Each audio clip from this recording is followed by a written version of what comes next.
And Dr. Surin, the people present are all representatives of the ASEAN people. They include academics, students, people from the media, and also government. So I'll open up the first session, and this session will include Cambodia, Indonesia, and the Lao PDR. Cambodia, are you there? Can you hear me? You have the first opportunity. Hear you very well. Very good. Good morning. Okay, yes. Please present your question. Yes, can you hear? Yes. Can you hear us? Okay. We have many, but we only gonna select just one. Unfortunately, Excellency, we appreciate your presentation very much. It's inspiring and it's also informative. We as a group, we discussed and we appraised the visions. We appraised the visions of the ASEAN, one vision, one identity, one community, and we read through the charters. And we have an observations. First, I would like to cite specifically on what you say, what is a good idea of ASEAN. Just briefly, you mentioned stability, security, fair and equity. And all of these are important for people-centered, empowering the peoples, enforcing, implementing the perhaps accountability of institutions. So the question here is just one small question. We noted in Article 23 to 26, it talks about dispute resolutions, but there is no mention or discussion on enforcement mechanisms.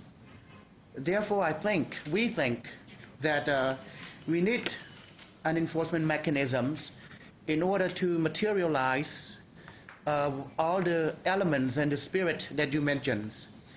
In that context, could you please address and elaborate the need for the ASEAN enforcement mechanism? This is very important. The enforcement mechanism of the Charter in relation to how ASEAN could enhance its role in dispute settlements. Also, could you please address the role of ASEAN on how it is dealing with the impact of the global financial crisis? Okay, thank you. Thank you very much, Cambodia, for those two tough questions. Now I shall go to Indonesia, and I'll take it straight to the floor. We have a member from the audience who wants to raise a question. So, please, Wahyu. Thank you. Dr. Surin, my name is Wahyu Diamika from Tempo Magazine. Thank you for the opportunity to ask one question. Actually, it's going to be two very brief questions. First, can we expect the launching of ASEAN first ever human rights body in the next upcoming summit? And second, if not, can you brief us about the latest progress toward the establishment of that human rights body? Thank you. Thank you, Wahyu, for the short and concise question. And now I turn to the Lao PDR. Lao PDR, can you hear me? Yes. Thank you very much, Dr. Surin, for your comprehensive statement. Question from Laos, it's with regard to the development gap between ASEAN nations. At the 4th ASEAN Informal Summit held in November 2000 in Singapore, the ASEAN leaders agreed to launch the Initiative for ASEAN Integration, or IAI, which gives direction to and sharpens the focus of collective efforts in ASEAN to narrow the development gap between ASEAN. Under your leadership, we would like to know what is the stand of this initiative and how would you push forward to close the development gap, particularly for CLMV countries. Thank you. Thank you very much. So I turn to Dr. Surin to give his answers. A very, very good breakfast session. For Cambodia, the dispute settlement, the charter refers to the office of the chair of ASEAN and the Secretary General of ASEAN as ex officio responsible or to be instrumental in dispute settlement. I agree with you that we need to have a more precise and concise procedures in order to do that. But it is, as I said earlier, an evolutionary process. We need, this is for the first time that it is written in letters. So we need to find and feel our way along in order to make sure that whatever mechanisms that we can come up with will be effective and acceptable. Now, the way in which we dealt with problems and issues, I can give you the direct example that you might have in mind already, the issue between Thailand and Cambodia, the two kingdoms. Happen to be two Buddhist kingdoms with dispute over a ruin of a Hindu temple. And the foreign ministers in Singapore dealt with the issue extremely critically and with full engagement of how to help, how to resolve. In the end, their wisdom had led them to decide that the two sides have their own bilateral mechanisms.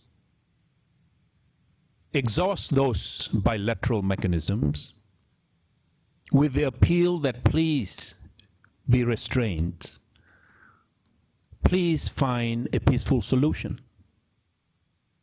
Please have the profile, the image, and the integrity of ASEAN in mind while you are going through this difficult process of resolving the problems. Well, initially, there was some reservation about that approach because tension continued. But the foreign ministers decided that we are going to put our service, our good offices, and our role as mediator, as reconciliator on hold, but be comforted by the fact that we are ready whenever you need us. Please exhaust your bilateral mechanisms that you have in place. Well, it took both sides a few months, but right now both sides are coming down, are looking for and seeking for a peaceful and amicable solutions to the issue. All we can say for the two sides, Thailand and Cambodia, in the Buddhist language, Sāthu, meaning Amen. In the other half of ASEAN, meaning we approve of your efforts and we are grateful that both sides are climbing down from the cliff of confrontation down to the plane of consultation right now. So it's not only that particular issue between the two kingdoms. Many other couples in ASEAN are also having problems between each other. Some have decided to bypass ASEAN and go on to the World Court. Fine. Because ASEAN is not just an exclusive mechanism for the members. It's just one alternative. And I think we have to learn And we have to experience, we have to find our way along in order to come up with an acceptable and effective mechanism for us. But the Charter has provided for that. On the global financial crisis, for the first time since 1997, the first round of Asian financial crisis, a sense of community is emerging. In 97, each of us ran for separate cover. Thailand went one way, Indonesia went another way, Malaysia went another way, the Philippines went its own way. All of us came down together. You remember that. This time, there is a new herd instinct. That's the language of stock market. Herd instinct, usually negative, that is running away together because the board is all red. Everybody is losing, so I sell and I run. Run together. Run for your life. A herd instinct running away from danger. This time there is a positive and constructive herd instinct. We are sticking together. We are holding hands. We are crossing arms. And not only 10 of us. The other 3 in the East are also saying a community is building. If you suffer, we suffer. If you in Southeast Asia, in ASEAN, go down, you will affect us too, because we can't sell our products. Because we can't sell our services. So the 3 of them got together with the 10 of us, you know where? Rather ironic. In the Great Hall of the people of the communist country of China. Talking about rescuing the capitalist system. And who made that remark to me? None other than David Miliband, the Foreign Secretary of the UK. Mr. Secretary, isn't it an irony? We all are here talking in the Great Hall of the people, the nerve center of the Communist Party of China, but talking about how to help rescue the capitalist system out there. Japan, China, and Korea, with the 10 leaders of ASEAN, got together and said, we're going to stick this out together. We're going to work on the Chiang Mai initiative. We are going to expand it. We are going to make it easy for any member who would need some help. An alternative pool of resources rather than just the IMF alone. Now there is something called the Chiang Mai initiative. And they are going to expand it to 120 billion.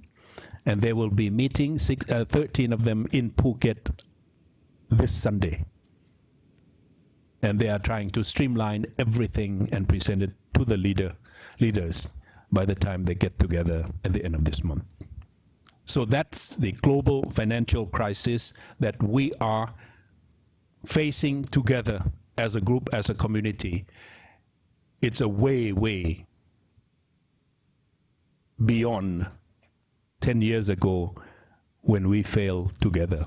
This time the world is expecting us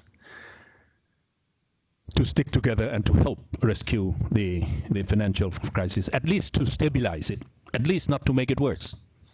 We will continue to grow as a group, as a region. And that's a lot to say in this time of financial crisis. From Indonesia, ASEAN Human Rights Body, they finished the terms of reference, TOR. It's a new venture. For a long time, the world was expecting that we should have something called the ASEAN Human Rights Mechanism, or a regional mechanism for ASEAN, for the region. We were not ready. Some of us were more ready than others. But this time it is in the Charter. That's power of the word. We have to implement it.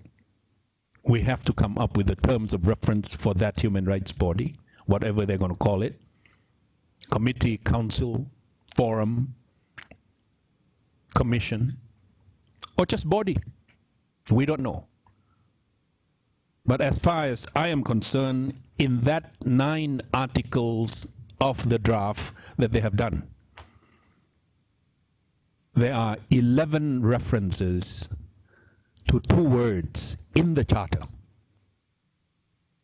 And those 2 words are promotion and protection of human rights. The concern is if you want to protect, that means you're going to go in with judgment to investigate. Wouldn't that be interfering? Well, we'll have to take that into consideration. If there are national sensitivities, we will find a way to soothe those sensitivities. But I, for one, am very, very comfortable with the fact that those two words are there prominently: promotion and protection of human rights. How are we going to implement them? Again, that will take diplomacy, that will take arts as much as science, of law, of politics, of all the sciences that we need in order to make sure that we can promote and protect the human rights of 570 million people. It won't be easy, but at least it has to begin, and it has begun, and it is up to all of us, up to all of you, to make sure that it is going to be a meaningful body, or whatever it is called. Laos, development gap, IAI. IAI has a 5-year cycle. Each project, or each program, or each draft, or each or what you call the plan will have 5 years lifespan. We have just begun the second lifespan. It is a way to get the older members with a higher development achievement to help the less and the newer members, less developed and newer members, the CLMV that you referred to, Cambodia, Laos, Myanmar, and Vietnam. But you know, ASEAN, with all the diversity that we have, with the resources that we have in our possession, we don't have enough in order to do what the Europeans do. And that is, the Europeans set up something like 82 to 90 to 100 billion euros a year in order to help lesser developed members to measure up in order to integrate with the European Union. We don't have that fund. And we don't have the facility to raise those funds. And I don't think we have the capacity to raise that much. So IAI, Initiative for ASEAN Integration, must be also a platform for our dialogue partners to help to participate, even if to complement. So we talk about Kunming, Singapore Railway. We talk about East-West Corridor between Da Nang all the way through Laos, through Thailand, into Myanmar, connecting with the Indian road network. We talk about North-South corridors. We talk about transshipments through the ocean shipping liners. All these things will need resources. Good news is our dialogue partners are willing to come in. Australia, China, Japan, Canada, the EU are all committed to help complement and supplement our own initiative for ASEAN integration. Now, one example, my last point on this, one example is our initiative at ASEAN, at the Secretariat, with the government of Japan, with an international development agency of Japan called JICA, Japan International Cooperation Agency,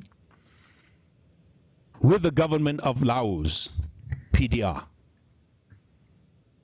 We are setting up a tripartite mechanism so that the three parties, the government of Laos, PDR, JICA, and the ASEAN Secretariat, can together deliver development cooperation into various sectors in the Laotian diverse spectrum of official or of bureaucratic structure. Human resource development, health, environment, poverty eradication, education, rural development. Is it an outgrowth of our experience in Myanmar? When we went in the aftermath of Cyclone Nargis, it has been quite successful, the tripartite mechanism between the government of Myanmar, ASEAN, and the international community through the UN. We are replicating that with Laos, with the full endorsement and participation and ownership of the Laotian leadership, Laotian government. It will be the Laotian government, ASEAN, and JICA working together. We hope we can replicate that in Cambodia. Again, with the full endorsement of Cambodia. I have already talked to some of the European partners, the EU here in Jakarta, and they are very, very amenable to that. And I hope we can move into Vietnam. I hope we can move into other pockets of poverty, of underdevelopment, which all of us have, not only the CLMV countries. So, those are the kind of things and initiatives that we have put in place in the past year under the Charter, and with the hope that the people will participate and contribute in all these initiatives. Thank you. Okay, thank you, Dr. Surin. Now I open up to the next session, which will include the countries of Malaysia, the Philippines, and Singapore. I begin with Malaysia. Are you there? On behalf of the Malaysian participants, we would like to say hello to Dr. Surin and the other participating centers. We've had a very lively discussion this morning in terms of some of the critical issues to be seen from the Malaysian perspective. The two areas that came as being critical from the Malaysian participants. First one is on the economic side, the second one is on the politics and the social side. First one is really, is ASEAN ready for the community of 2015? And here, in what ways is ASEAN getting ready for this? And related to this is the recent announcements by a number of countries in terms of the crisis. The packages seem to be restrictive rather than accommodative from an ASEAN perspective. So the question really is, are we moving towards a greater convergence of economic policies? Are we ready for greater convergence of economic policies, as in the case of the European Union? And so there seems to be some kind of contradiction between the stated aims and the actions in reality. Second issue is really, and we laud what is in the ASEAN Charter in terms of reaching out to the population, from the social side. The question really is, what and how do we get to listen to the people? What is the people's agenda? How to reach to the CSOs? Will the CSOs' views be taken up by the leaders?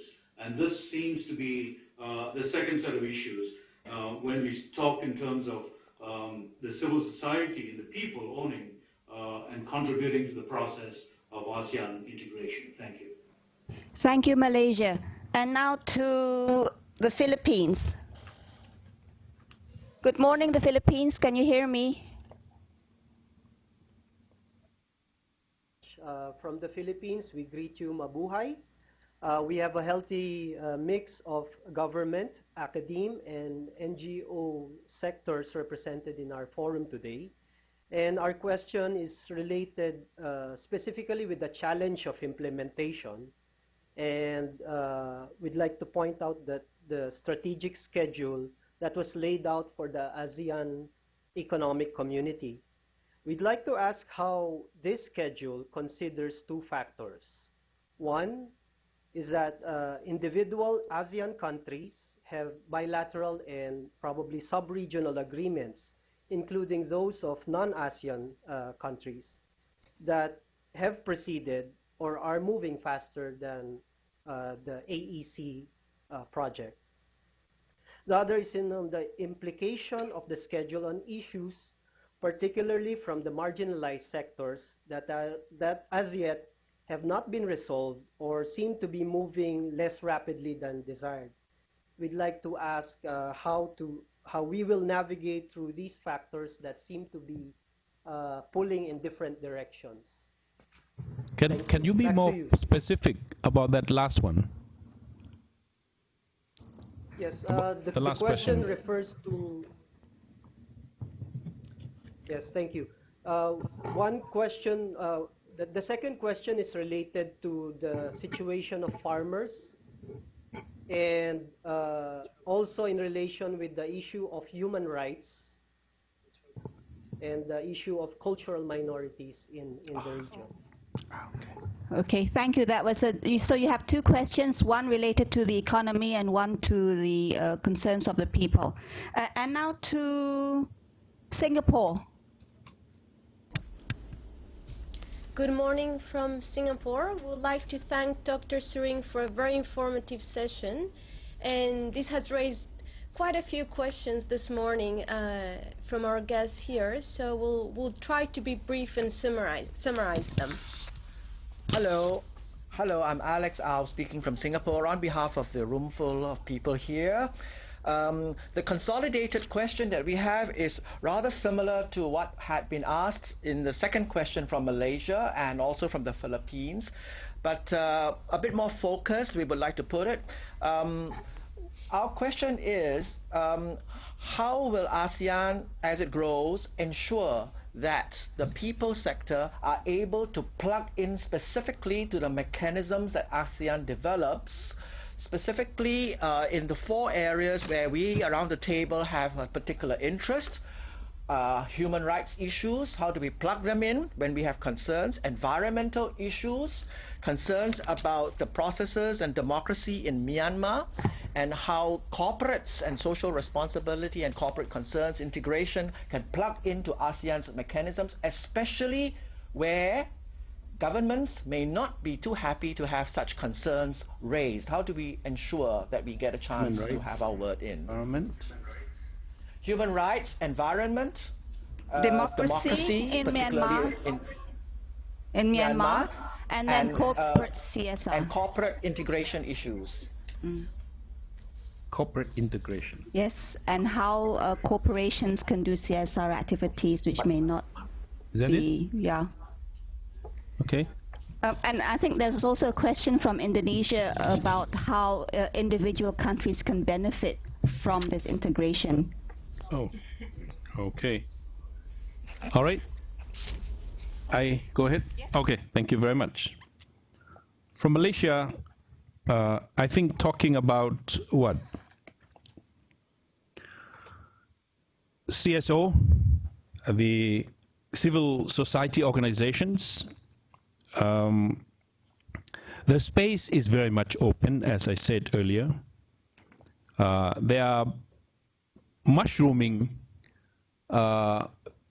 phenomenon of NGOs getting together and trying to register their grievances, their complaints, and their contributions and their visions into the process of ASEAN.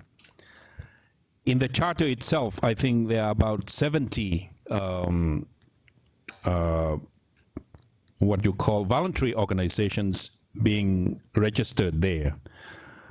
But those are the organizations that we have inherited from the past. if it is going to be an open landscape for participation and for contribution and for ownership, I think the people of ASEAN with ASEAN passports already have the full credential to participate, to contribute, and to do what you are doing now. And that is to have a direct access to this kind of dialogue, this kind of discussion, this kind of deliberation. And in many, many countries now, public policies are open for people's contribution through what they call public hearings. If we aspire to create a community of caring societies, we must have the space and listen to all those voices out there in the organized forms, in the non-organized forms. So I think now that the space is open, I hope you are not going to wait for an official invitation. I hope you will seize the opportunity. I hope you will take it as an open invitation. By virtue of the fact that I am an ASEAN, I have a voice, I want to register my voice. And that is for the civil society participation. Economic landscape of ASEAN, the idea is to be competitive, to be integrated in the international system, and to be attractive to foreign entities wanting to trade, wanting to invest, wanting to cooperate with us. Each of us is at different levels of development in terms of the economy, and each of us has a different pace in our journey for our own development. We call it diversity. We have to manage that diversity. We cannot go at one speed. ASEAN has to go at a speed comfortable to all. In the economy, in politics, in security, in the socio-cultural field, in all areas. We are different from the European Union. You asked about the European Union. Are we going to get there?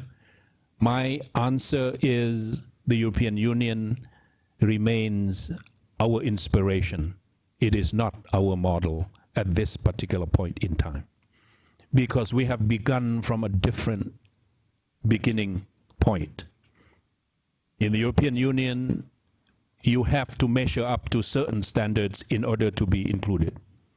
In ASEAN, you have to be in Southeast Asia, and that is the only qualification that you need. And the leaders have decided that 10 countries of Southeast Asia now are members of ASEAN. And we will try to live together and manage the differences that we have among us, respecting that diversity, those differences. And that's the only way that we can proceed into the future as an organization at a speed comfortable to all, at a speed practical to all members. So, in the economy is the same thing. I talk about non-tariff barriers.